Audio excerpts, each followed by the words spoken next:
1 Samuel chapter 2.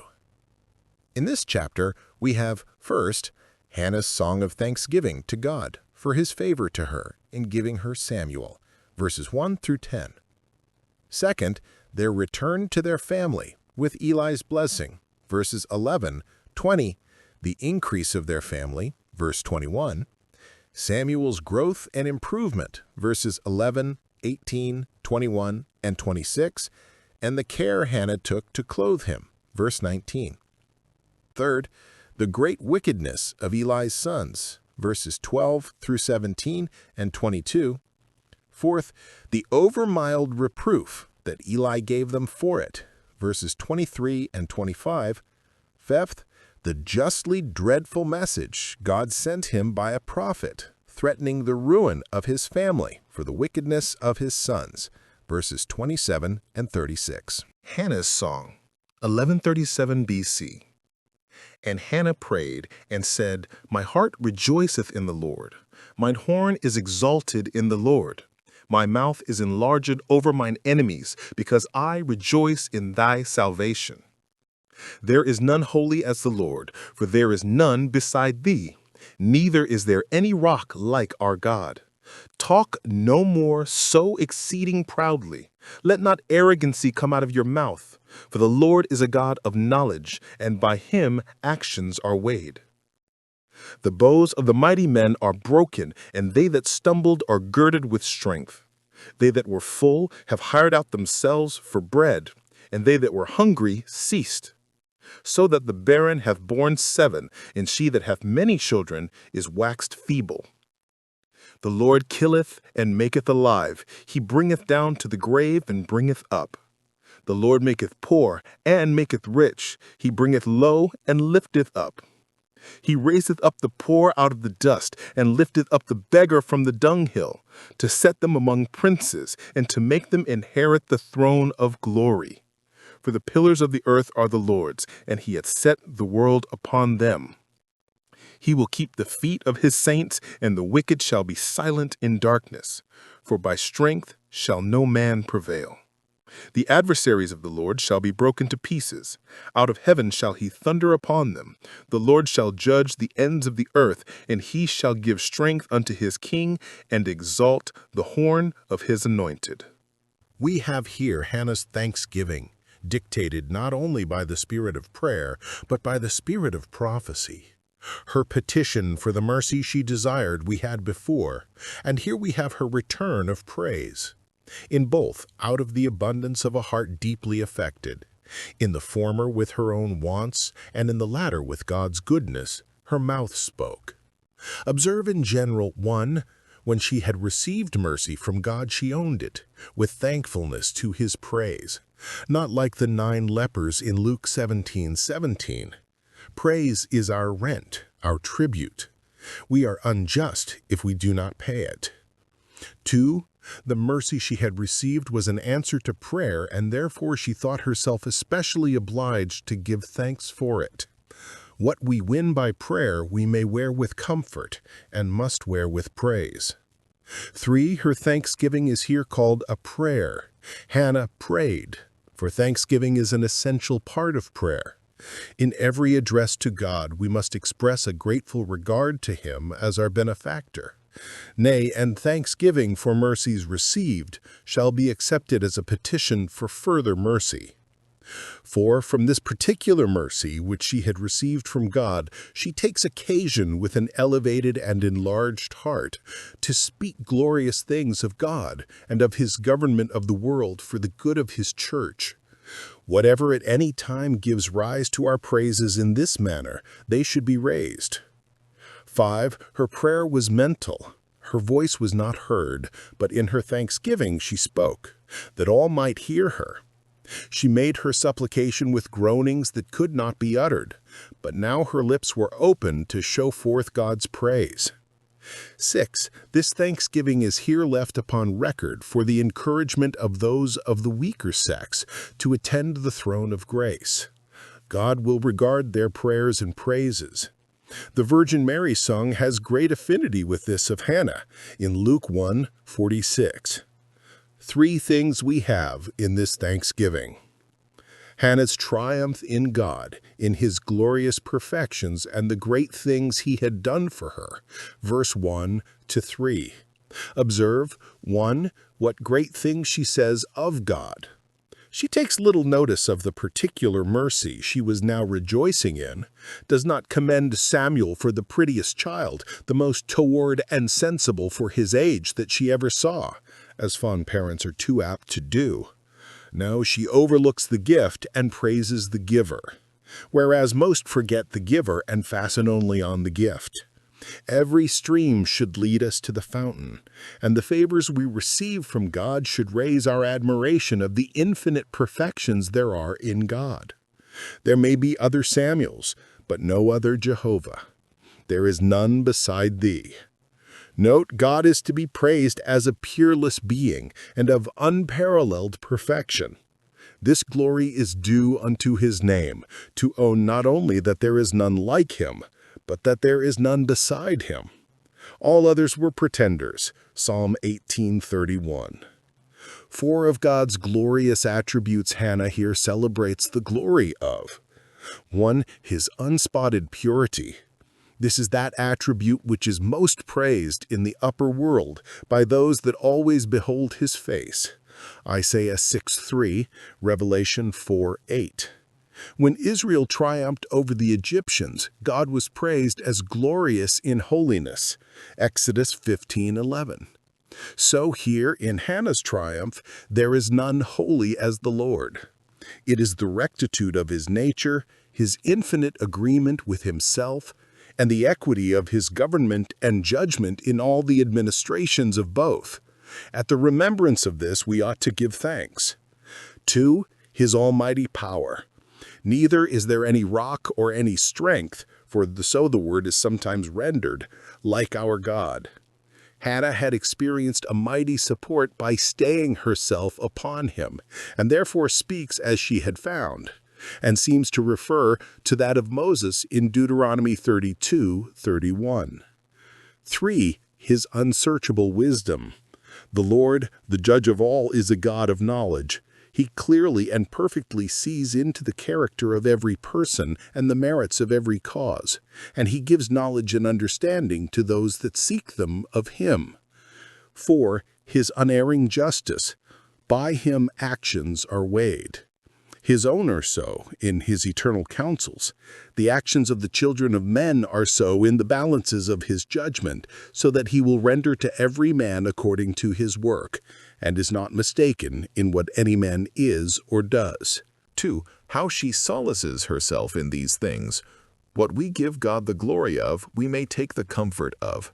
Hannah does so. 1, in holy joy, my heart rejoiceth in the Lord. Not so much in her Son as in her God.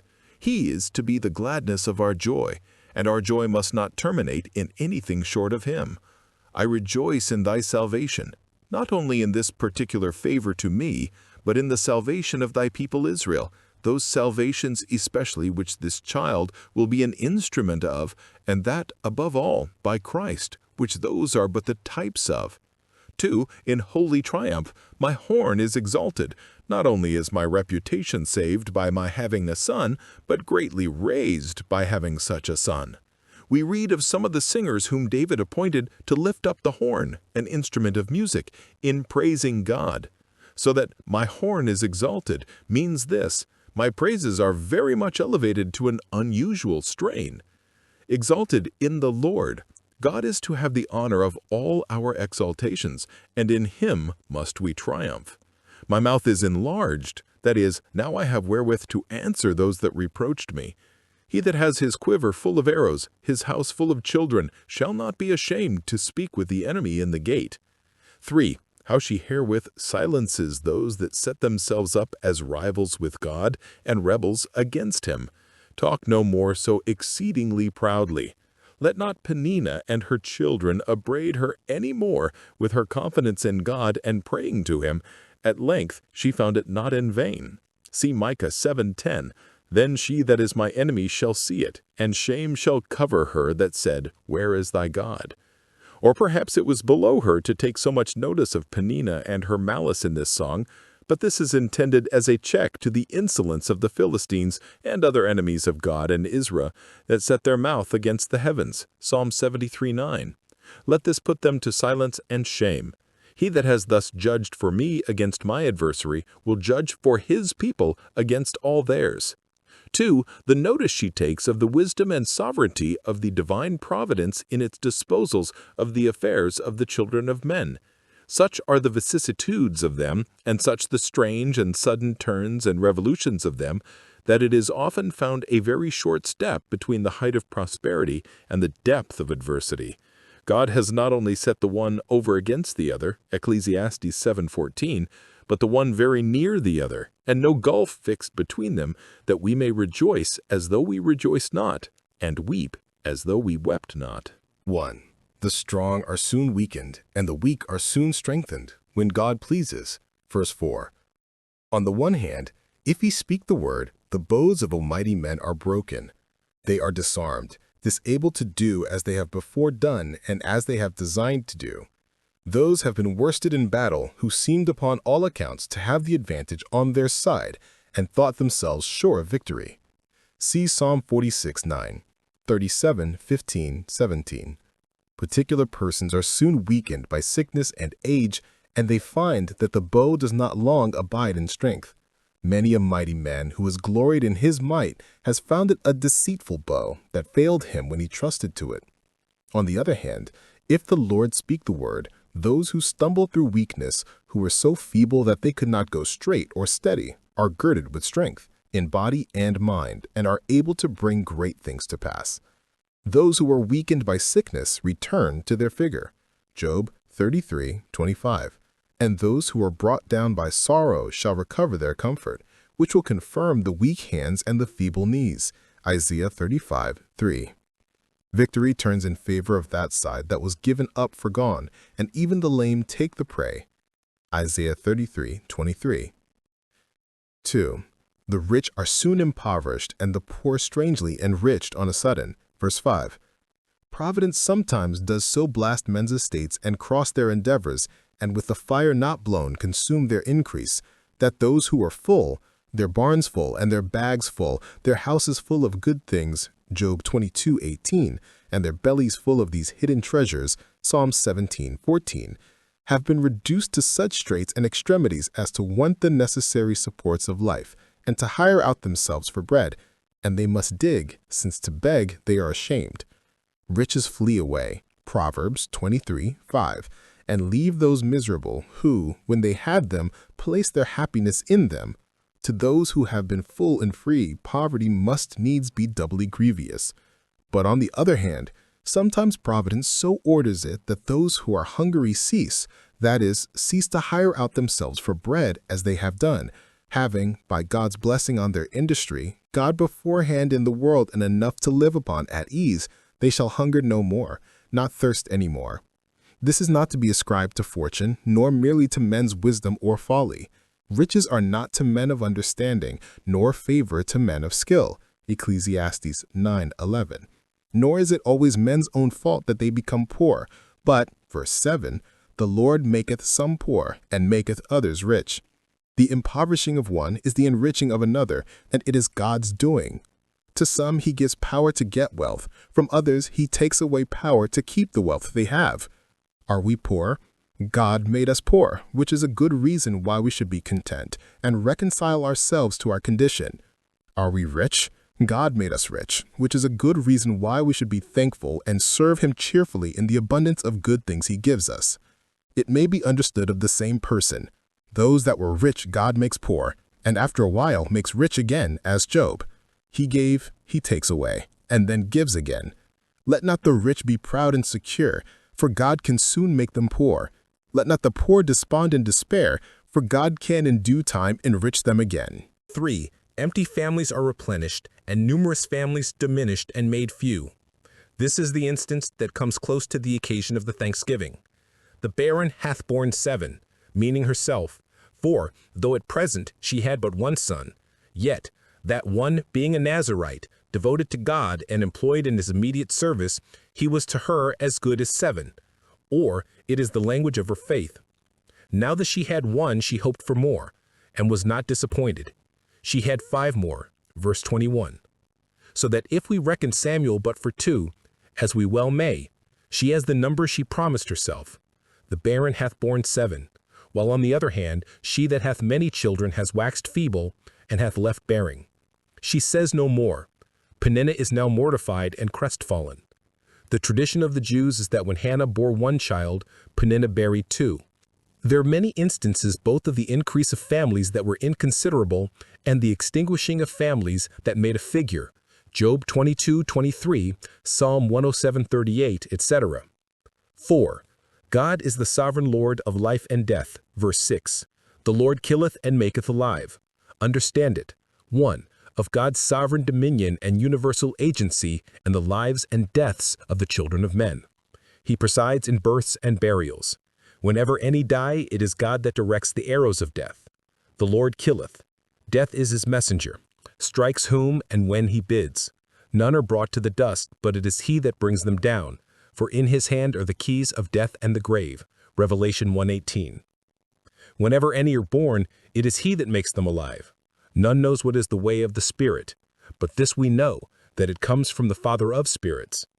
Whenever any are recovered from sickness and delivered from imminent perils, it is God that bringeth up, for to him belong the issues from death. 2. Of the distinction he makes between some and others.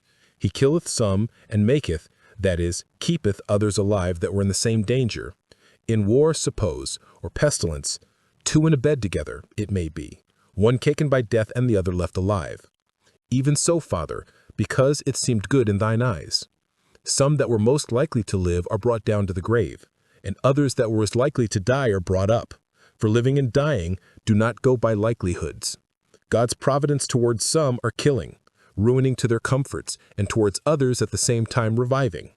3. Of the change he makes with one and the same person. He killeth and bringeth down to the grave. That is, he brings even to death's door, and then revives and raises up, when even life was despaired of and a sentence of death received, 2 Corinthians 1:8 and 9. He turns to destruction and then says return, Psalm 110:3. Nothing is too hard for God to do, not even the quickening of the dead and putting life into dry bones. 5. Advancement and abasement are both from him. He brings some low and lifts up others, verse 7. Humbles the proud and gives grace and honor to the lowly. Lays those in the dust that would vie with God above them and trample upon all about them, Job 40:12 and 13. But lifts up those with his salvation that humble themselves before him, James 4:10. Or it may be understood of the same persons. Those whom he had brought low, when they are sufficiently humbled, he lifteth up.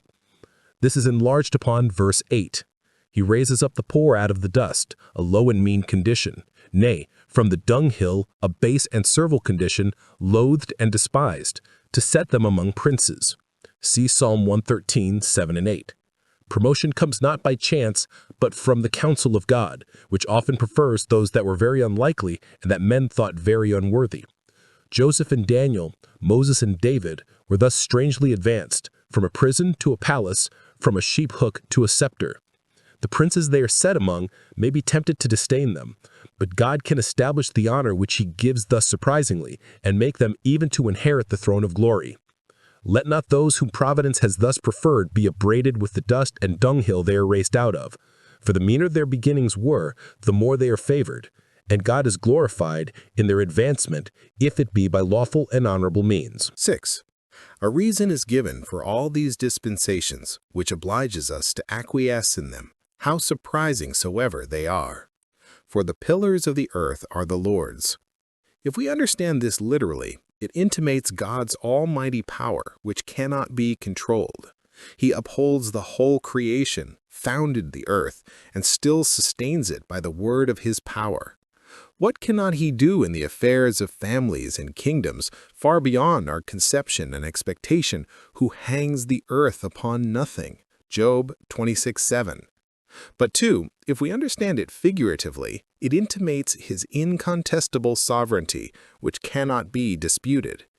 The princes and great ones of the earth, the directors of states and governments, are the pillars of the earth, Psalm 75:3. On these hinges the affairs of the world seem to turn, but they are the Lord's. Psalm 47:9. From him they have their power, and therefore he may advance whom he pleases, and who may say, What doest thou? In these verses, we have the good character and posture of Elkanah's family and the bad character and posture of Eli's family. The account of these two is observably interwoven throughout this whole paragraph, as if the historian intended to set the one over against the other, that they might set off one another. The devotion and good order of Elkanah's family aggravated the iniquity of Eli's house, while the wickedness of Eli's sons made Samuel's early piety appear the more bright and illustrious. 1.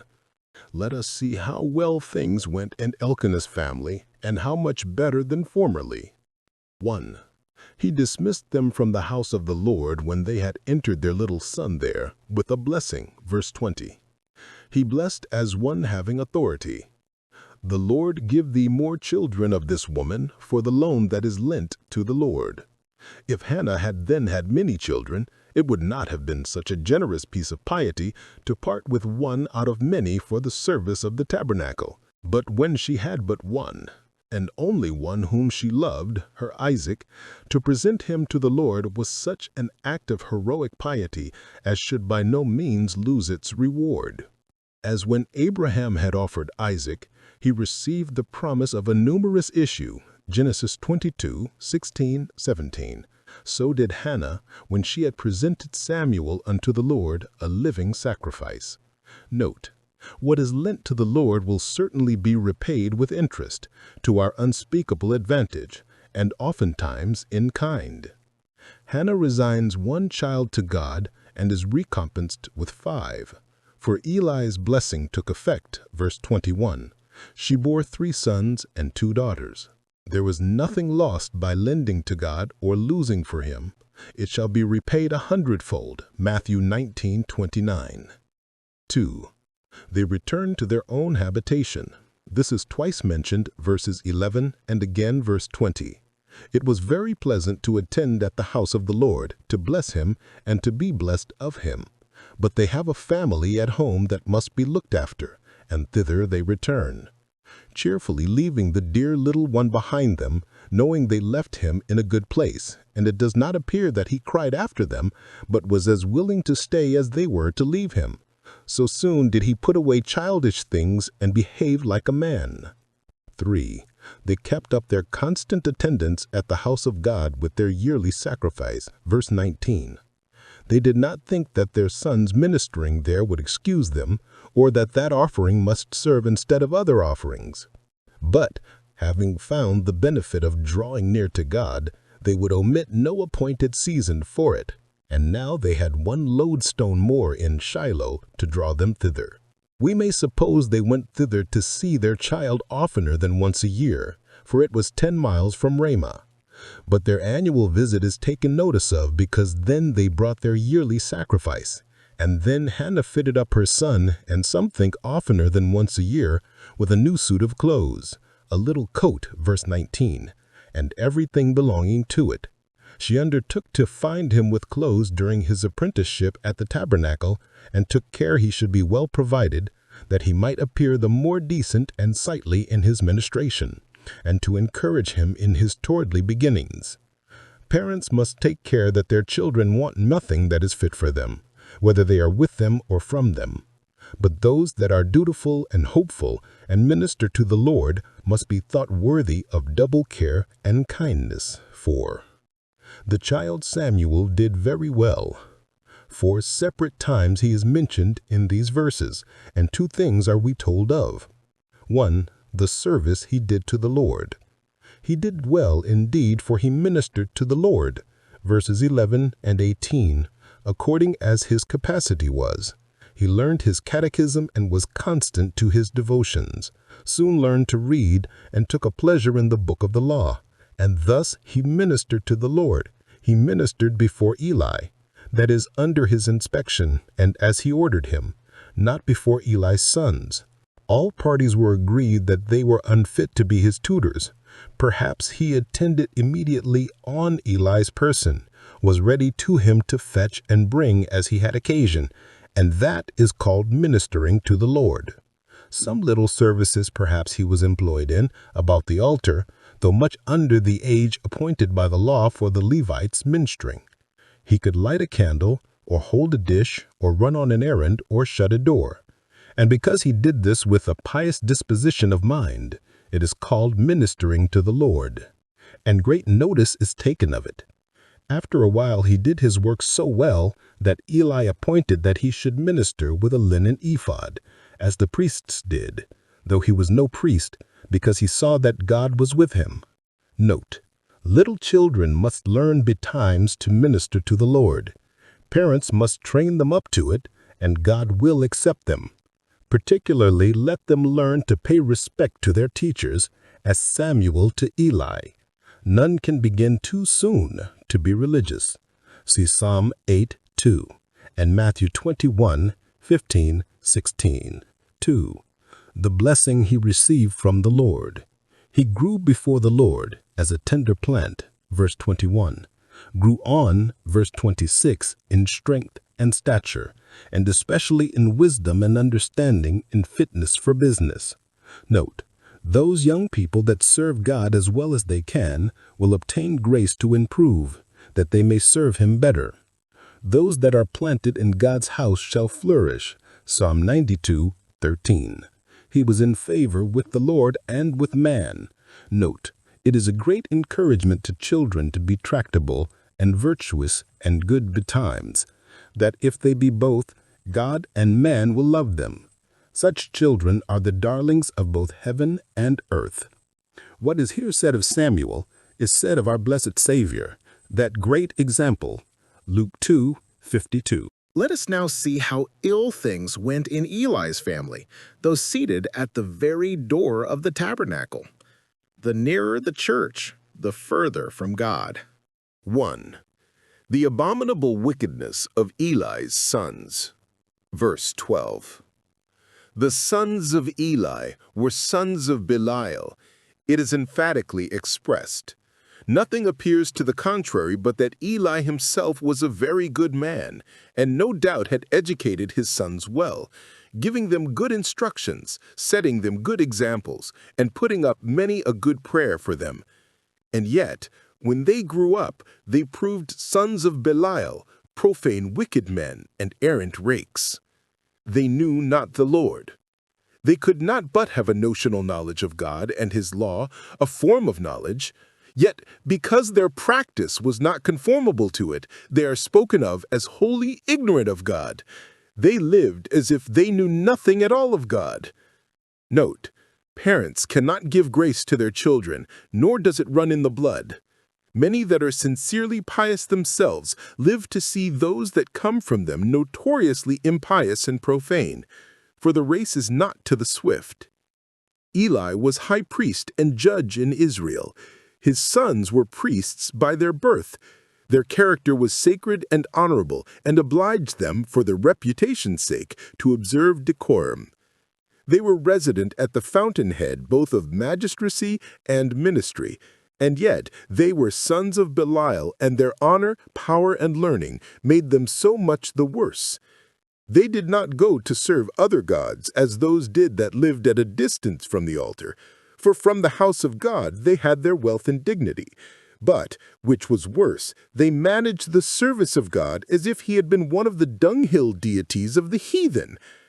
It is hard to say which dishonors God more, idolatry or profaneness, especially the profaneness of the priests. Let us see the wickedness of Eli's sons, and it is a sad sight. 1. They profaned the offerings of the Lord and made a gain to themselves, or rather a gratification of their own luxury out of them. God had provided competently for them out of the sacrifices. The offerings of the Lord made by fire were a considerable branch of their revenue, but not enough to please them. They served not the God of Israel, but their own bellies. Romans 16:18. Being such as the prophet calls greedy dogs that can never have enough. Isaiah 56:11. 1. They robbed the offerers and seized for themselves some of their part of the sacrifice of the peace offerings. The priests had for their share the wave breast and the heave shoulder. Leviticus 7:34. But these did not content them. When the flesh was boiling for the offer to feast upon religiously with his friends, they sent a servant with a flesh hook of 3 teeth, a trident, and that must be stuck into the pot, and whatever that brought up, the priest must have. Verse 13-14. And the people, out of their great veneration, suffered this to grow into a custom, so that after a while, prescription was pleaded for this manifest wrong. 2. They stepped in before God himself and encroached on his right too. As if it were a small thing to weary men, they wearied my God also. Isaiah 7:13. Be it observed, to the honor of Israel, that though the people tamely yielded to their unwarranted demands from them, yet they were very solicitous that God should not be robbed. Let them not fail to burn the fat presently. Verse 16. Let the altar have its due, for that is the main matter. Unless God have the fat, they can feast with little comfort upon the flesh. It was a shame that the priests should need to be thus admonished by the people of their duty, but they regarded not the admonition. The priest will be served first and will take what he thinks fit of the fat too, for he is weary of boiled meat, he must have roast. And in order to that, they must give it to him raw.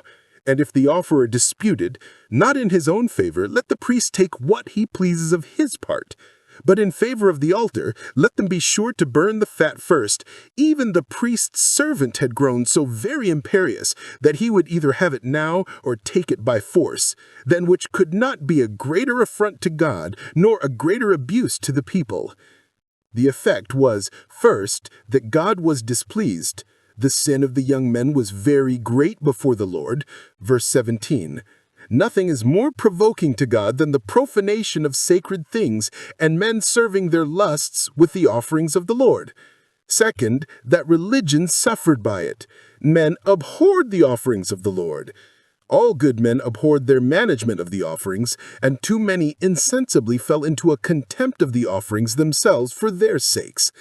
It was the people's sin to think the worse of God's institutions, but it was the much greater sin of the priests that gave them occasion to do so.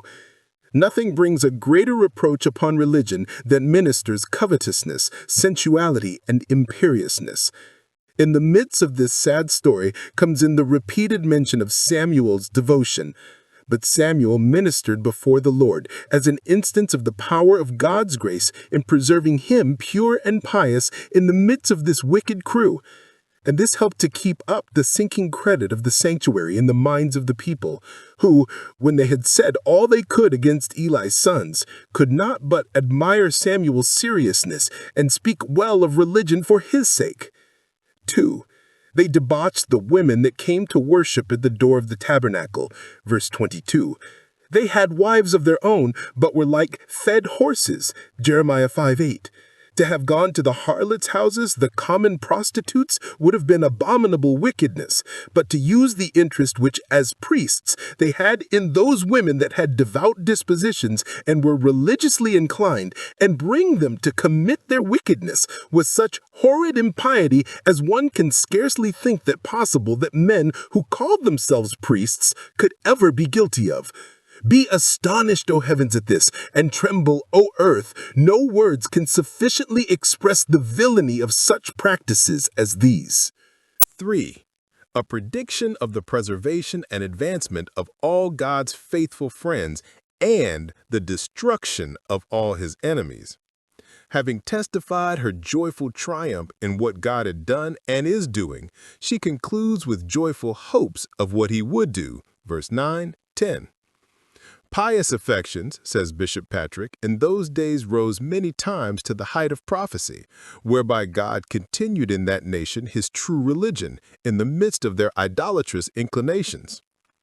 This prophecy may refer, 1. More immediately to the government of Israel by Samuel and by David, whom he was employed to anoint. The Israelites, God's saints, should be protected and delivered. The Philistines, their enemies, should be conquered and subdued, and particularly by thunder, chapter 7:10. Their dominion should be enlarged, King David strengthened and greatly exalted, and Israel, that in the time of the judges had made so small a figure and had much ado to subsist, should now shortly become great and considerable and give law to all its neighbors. An extraordinary change that was, and the birth of Samuel was as it were the dawning of that day. But, too, we have reason to think that this prophecy looks further to the kingdom of Christ and the administration of that kingdom of grace of which she now comes to speak, having spoken so largely of the kingdom of providence. And here is the first time that we meet with the name Messiah, or his anointed.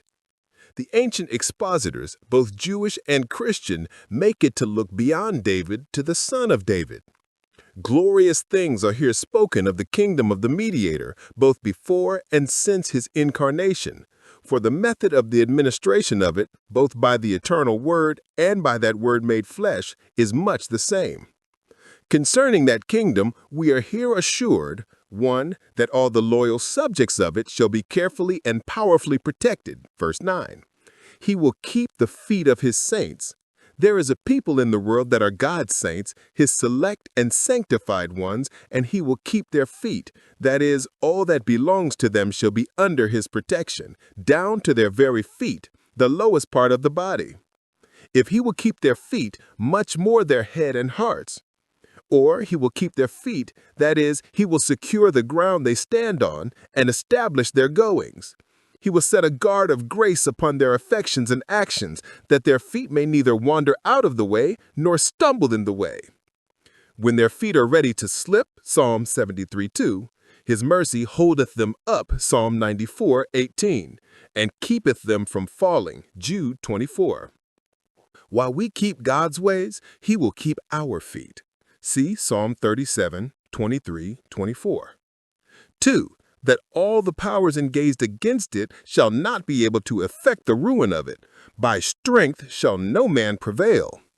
God's strength is engaged for the church, and while it is, so man's strength shall not prevail against it. The church seems destitute of strength, her friends few and feeble, but prevalency does not go by human strength, Psalm 33:16. God neither needs it for him, Psalm 147:10, nor dreads it against him. 3. That all the enemies of it will certainly be broken and brought down. The wicked shall be silent in darkness, verse 9. They shall be struck both blind and dumb, not be able to see their way, nor have anything to say for themselves. Damned sinners are sentenced to utter darkness, and in it they will be forever speechless, Matthew 22:12-13. The wicked are called the adversaries of the Lord, and it is foretold in verse 10 that they shall be broken to pieces. Their designs against his kingdom among men will all be dashed, and they themselves destroyed. How can those speed better that are in arms against omnipotence? See Luke 19:27. God has many ways of doing it, and rather than fail, from heaven shall he thunder upon them, and so not only put them in terror and consternation, but bring them to destruction. Who can stand before God's thunderbolts? 4. That the conquests of this kingdom shall extend themselves to distant regions. The Lord shall judge the ends of the earth. David's victories and dominions reached far, but the uttermost parts of the earth are promised to the Messiah for his possession, Psalm 2:8, to be either reduced to his golden scepter or ruined by his iron rod. God is judge of all, and he will judge for his people against his and their enemies, Psalm 110:6. 5. That the power and honor of Messiah the Prince shall grow and increase more and more. He shall give strength unto his king for the accomplishing of his great undertaking, Psalm 89:21, and see Luke 22:43. Strengthen him to go through the difficulties of his humiliation, and in his exaltation he will lift up the head, Psalm 110:7. Lift up the horn, the power and honor of his anointed, and make him higher than the kings of the earth, Psalm 89:27. This crowns the triumph and is, more than anything, the matter of his exaltation. Her horn is exalted, verse 1, because she foresees the horn of the Messiah will be so. This secures the hope. The subjects of Christ's kingdom will be safe, and the enemies of it will be ruined. For the anointed, the Lord Christ is girded with strength and is able to save and destroy unto the uttermost. Samuel in the sanctuary. The wickedness of Eli's sons. And Elkanah went to Ramah to his house, and the child did minister unto the Lord before Eli the priest. Now the sons of Eli were sons of Belial, they knew not the Lord. And the priest's custom with the people was, that when any man offered sacrifice, the priest's servant came, while the flesh was in seething, with a flesh hook of 3 teeth in his hand. And he struck it into the pan, or kettle, or cauldron, or pot. All that the flesh hook brought up, the priest took for himself. So they did in Shiloh unto all the Israelites that came thither. Also before they burnt the fat, the priest's servant came, and said unto the man that sacrificed, Give flesh to roast for the priest, for he will not have sodden flesh of thee, but raw.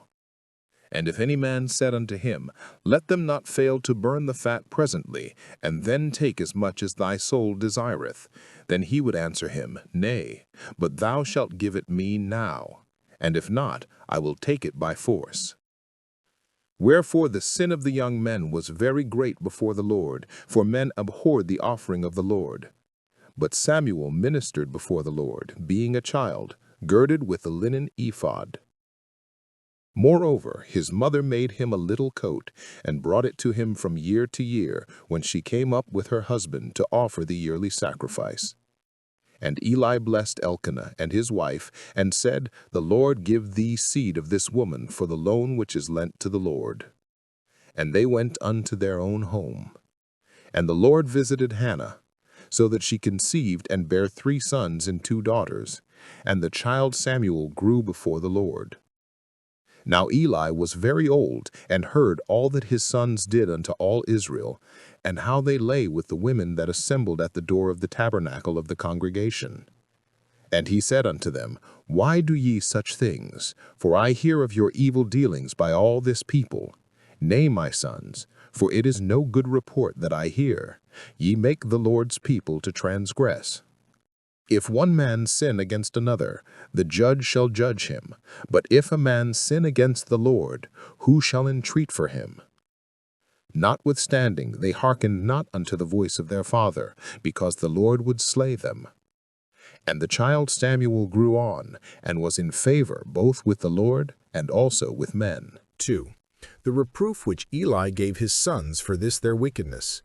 Eli was very old, verse 22, and could not himself inspect the service of the tabernacle as he had done, but left all to his sons, who, because of the infirmities of his age, slighted him, and did what they would. However, he was told of the wickedness of his sons, and we may well imagine what a heartbreaking it was to him, and how much it added to the burdens of his age. But it should seem he did not so much as reprove them till he heard of their debauching the women, and then he thought fit to give them a check. Had he rebuked them for their greediness and luxury, this might have been prevented. Young people should be told of their faults as soon as it is perceived that they begin to be extravagant, lest their hearts be hardened. Now concerning the reproof he gave them, observe 1. That it was very just and rational. That which he said was very proper. 1. He tells them that the matter of fact was too plain to be denied and too public to be concealed. I hear of your evil dealings by all this people. Verse 23. It is not the surmise of 1 or 2, but the avowed testimony of many. All your neighbors cry out shame on you, and bring their complaints to me, expecting that I should redress the grievance. 2. He shows them the bad consequences of it, that they not only sinned, but made Israel to sin, and would have the people's sin to answer for as well as their own. You that should turn men from iniquity, Malachi 2:6, you make the Lord's people to transgress, and corrupt the nation instead of reforming it. You tempt people to go and serve other gods when they see the God of Israel so ill served. 3. He warns them of the danger they brought themselves into by it. Verse 25. He intimates to them what God afterwards told him, that the iniquity would not be purged with sacrifice nor offering. Chapter 3:14. If one man sin against another, the judge, that is, the priest, who was appointed to be the judge in many cases, Deuteronomy 17:9, shall judge him, shall undertake his cause, arbitrate the matter, and make atonement for the offender. But if a man sin against the Lord, that is, if a priest profane the holy things of the Lord, if a man that deals with God for others do himself affront him, who shall entreat for him? Eli was himself a judge, and had often made intercession for transgressors. But says he, you that sin against the Lord, that is, against the law and honor of God, in those very things which immediately pertain to him, and by which reconciliation is to be made, how can I entreat for you? Their condition was deplorable indeed, when their own father could not speak a good word for them, nor could have the face to appear as their advocate. Sins against the remedy, the atonement itself, are most dangerous, treading under foot the blood of the covenant, for then there remains no more sacrifice. Hebrews 10:26. 2. It was too mild and gentle. He should have rebuked them sharply. Their crimes deserved sharpness. Their temper needed it. The softness of his dealing with them would but harden them the more. The animadversion was too easy when he said, it is no good report. He should have said, it is a shameful, scandalous thing, and not to be suffered. Whether it was because he loved them or because he feared them, that he dealt thus tenderly with them, it was certainly an evidence of his want of zeal for the honor of God in his sanctuary. He bound them over to God's judgment, but he should have taken cognizance of their crimes himself as high priest and judge, and have restrained them and punished them. What he said was right, but it was not enough. Note, it is sometimes necessary that we put an edge upon the reproofs we give. There are those that must be saved with fear. Jude 23. 3. Their obstinacy against this reproof. His leniency did not at all work upon them. They hearkened not to their father, though he was also a judge. They had no regard either to his authority or to his affection, which was to them an evident token of perdition. It was because the Lord would slay them. They had long hardened their hearts, and now God, in a way of righteous judgment, hardened their hearts and seared their consciences and withheld from them the grace they had resisted and forfeited. Note that those that are deaf to the reproofs of wisdom are manifestly marked for ruin. The Lord has determined to destroy them. 2 Chronicles 25:16. Immediately upon this, Samuel's tractableness is again mentioned, verse 26, to shame their obstinacy. The child Samuel grew. God's grace is his own. He denied it to the sons of the high priest and gave it to the child of an obscure country Levite. Eli and his house threatened. 1128 BC. And there came a man of God unto Eli, and said unto him, Thus saith the Lord, Did I plainly appear unto the house of thy father when they were in Egypt, in Pharaoh's house? And did I choose him out of all the tribes of Israel to be my priest, to offer upon mine altar, to burn incense, to wear an ephod before me? And did I give unto the house of my father all the offerings made by fire of the children of Israel? Wherefore kick ye at my sacrifice and at mine offering, which I have commanded in my habitation, and honorest thy sons above me, to make yourselves fat with the chiefest of all the offerings of Israel my people? Wherefore the Lord God of Israel saith, I said indeed that thy house and the house of thy father should walk before me forever. But now the Lord saith, Be it far from me. For them that honor me I will honor, and they that despise me shall be lightly esteemed. Behold, the days come that I will cut off thine arm and the arm of thy father's house, that there shall not be an old man in thine house. And thou shalt see an enemy in my habitation, and all the wealth which God shall give Israel, and there shall not be an old man in thine house forever. And the man of thine whom I shall not cut off from mine altar shall be to consume thine eyes, and to grieve thine heart. And all the increase of thine house shall die in the flower of their age. And this shall be a sign unto thee, that shall come upon thy 2 sons, on Hophni and Phinehas. In one day they shall die, both of them. and I will raise me up a faithful priest that shall do according to that which is in mine heart and in my mind, and I will build him a sure house, and he shall walk before mine anointed forever. And it shall come to pass that every one that is left in thine house shall come and crouch to him for a piece of silver and a morsel of bread, and shall say, Put me, I pray thee, into one of the priest's offices, that I may eat a piece of bread. Eli reproved his sons too gently and did not threaten them as he should, and therefore God sent a prophet to him to reprove him sharply and to threaten him, because by his indulgence of them he had strengthened their hands in their wickedness. If good men be wanting in their duty, and by their carelessness and remissness contribute anything to the sin of sinners, they must expect both to hear of it and to smart for it. Eli's family was now nearer to God than all the families of the earth, and therefore he will punish them. Amos 3:2. The message is sent to Eli himself, because God would bring him to repentance and save him, not to his sons whom he had determined to destroy. And it might have been a means of awakening him to do his duty at last, and so to have prevented the judgment, but we do not find it had any great effect upon him. The message this prophet delivers from God is very close. 1. He reminds him of the great things God had done for the house of his fathers and for his family. He appeared to Aaron in Egypt, Exodus 4:27, in the house of bondage as a token of further favor which he designed for him. Verse 27. He advanced him to the priesthood, entailed it upon his family, and thereby dignified it above any of the families of Israel. He entrusted him with honorable work, to offer on God's altar, to burn incense, and to wear that ephod, which was the breastplate of judgment. He settled upon him an honorable maintenance, a share out of all the offerings made by fire. Verse 28. What could he have done more for them to engage them to be faithful to him? Note the distinguishing favors we have received from God, especially those of the spiritual priesthood, are great aggravations of sin and will be remembered against us in the day of account if we profane our crown and betray our trusts. Deuteronomy 32:6, 2 Samuel 12:7 and 8. 2. He exhibits a high charge against him and his family. His children did wickedly, and he connived at it, and thereby involved himself in the guilt. The indictment therefore runs against them all. Verse 29. 1. His sons had impiously profaned the holy things of God. You kick at my sacrifice which I have commanded, not only trample upon the institution as a mean thing, but spurn at it as a thing you hate to be tied up to.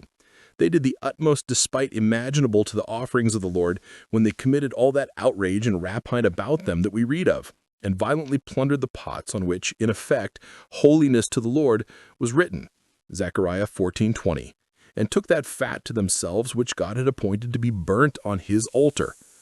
2. Eli had bolstered them up in it by not punishing their insolence and impiety. Thou for thy part honorest thy sons above me. That is, thou hadst rather see my offerings disgraced by their profanations of them than see thy sons disgraced by illegal censure upon them for so doing, which ought to have been inflicted even to suspension and deprivation ab officio et beneficio of their office and its emoluments.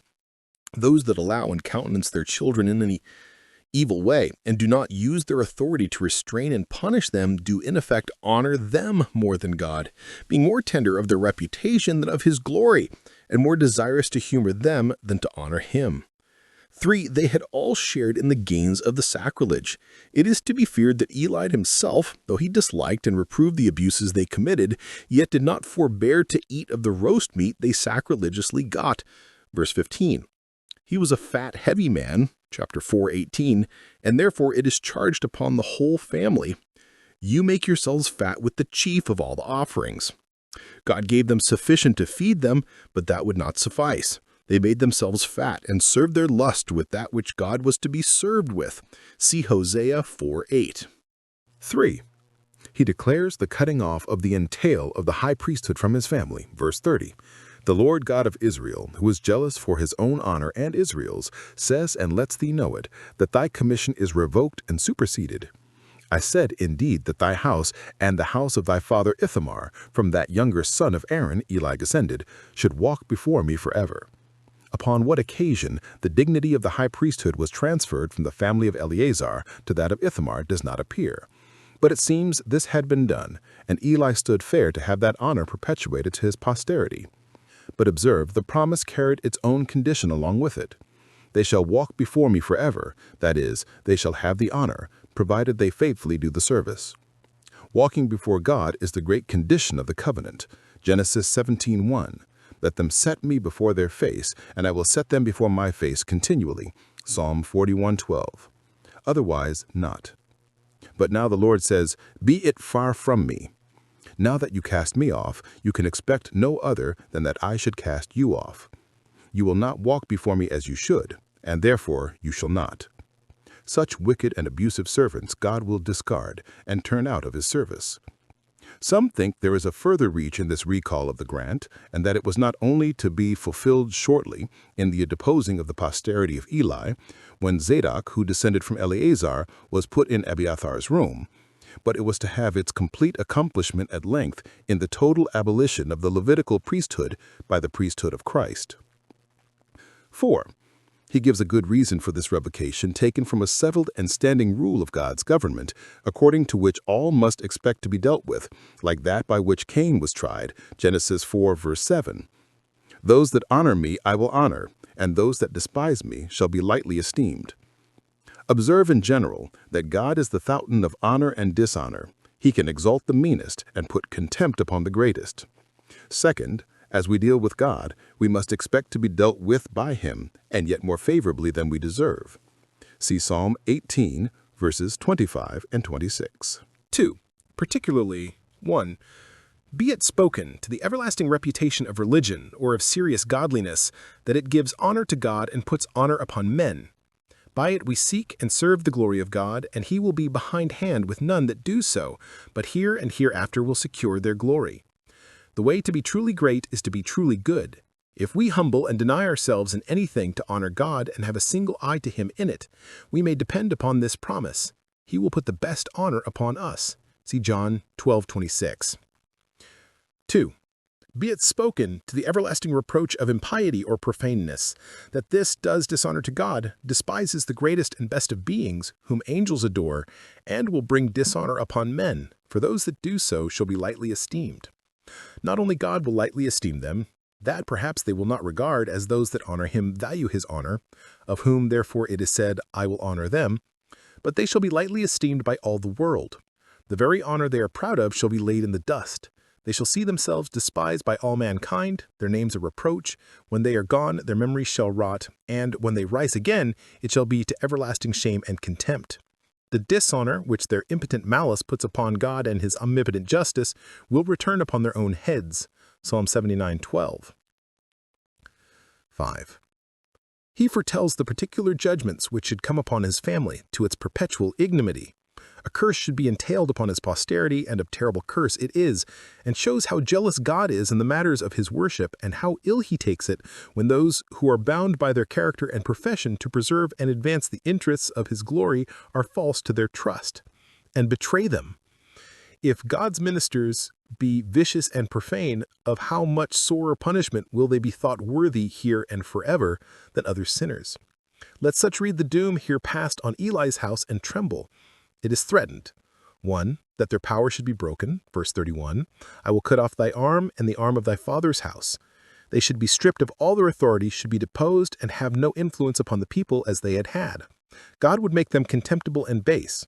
See Malachi 2, 8, and 9.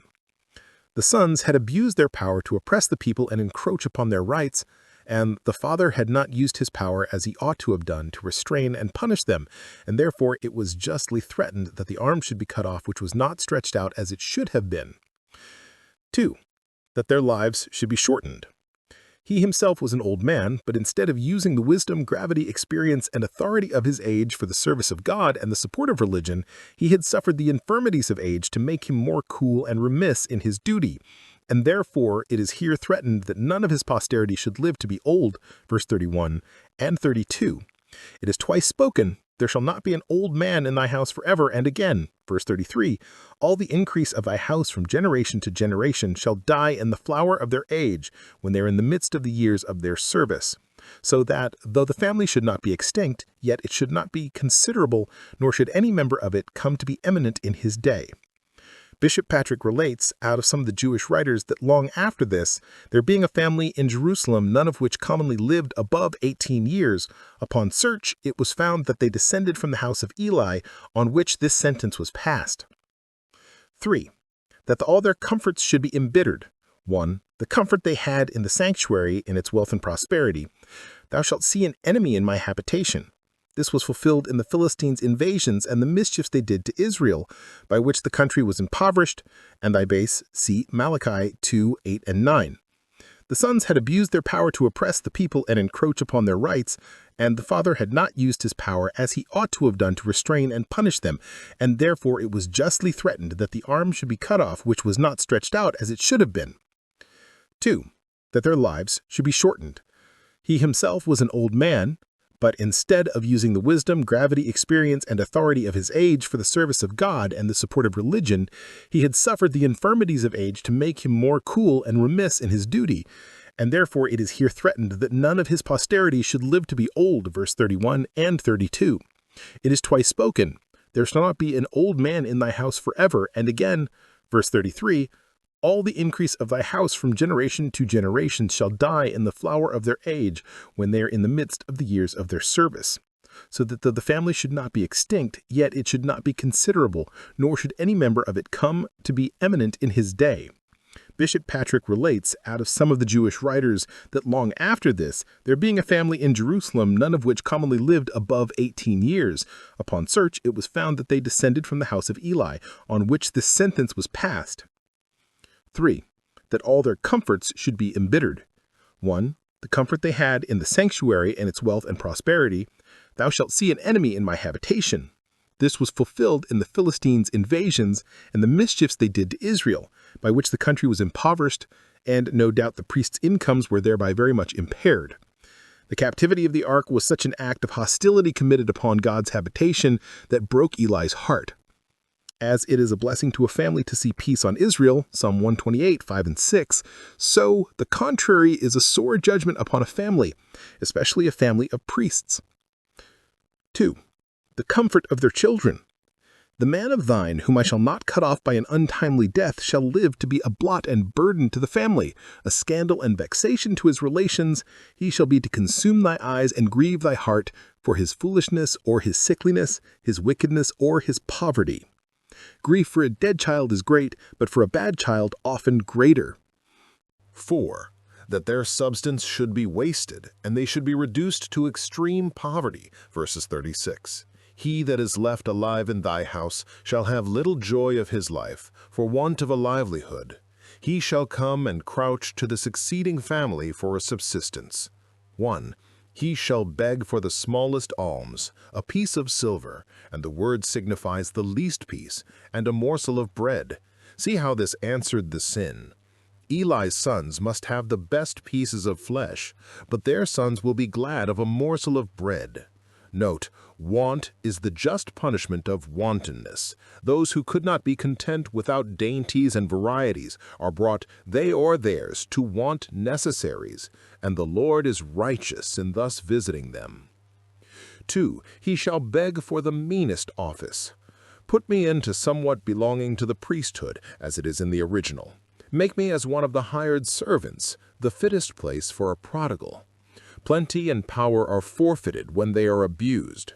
They should not be able to pretend to any good preferment, not to any place at the altar, but should petition for some poor employment, be the work ever so hard and the wages ever so small, so they might but get bread. This, it is probable, was fully accomplished when Abiathar, who was of Eli's race, was deposed by Solomon for treason, and he and his turned out of office in the temple, 1 Kings 2, 26-27. By which it is easy to think his posterity were reduced to the extremities here described. 5.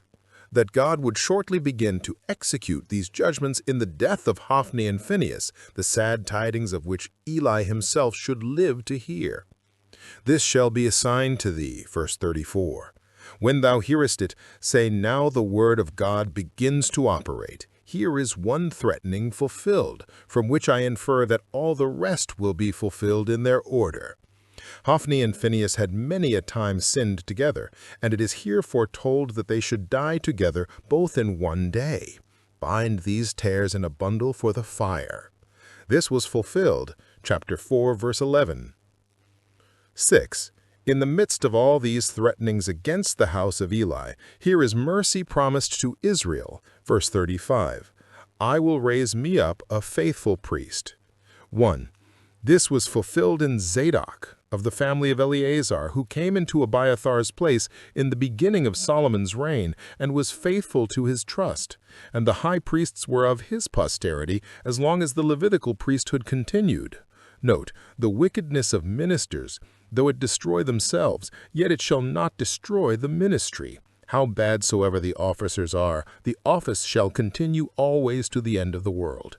If some betray their trust, yet others shall be raised up that will be true to it. God's work shall never fall to the ground for want of hands to carry it on. The high priest is here said to walk before God's anointed, that is David and his seed, because he wore the breastplate of judgment, which he was to consult not in common cases, but for the king in the affairs of state. Note, notwithstanding the degeneracy we see and lament in many families, God will secure to himself a succession. If some grow worse than their ancestors, others, to balance that, shall grow better. 2. It has its full accomplishment in the priesthood of Christ, that merciful and faithful high priest whom God raised up when the Levitical priesthood was thrown off, who in all things did his Father's mind, and for whom God will build a sure house, builded on a rock, so that the gates of hell cannot prevail against it.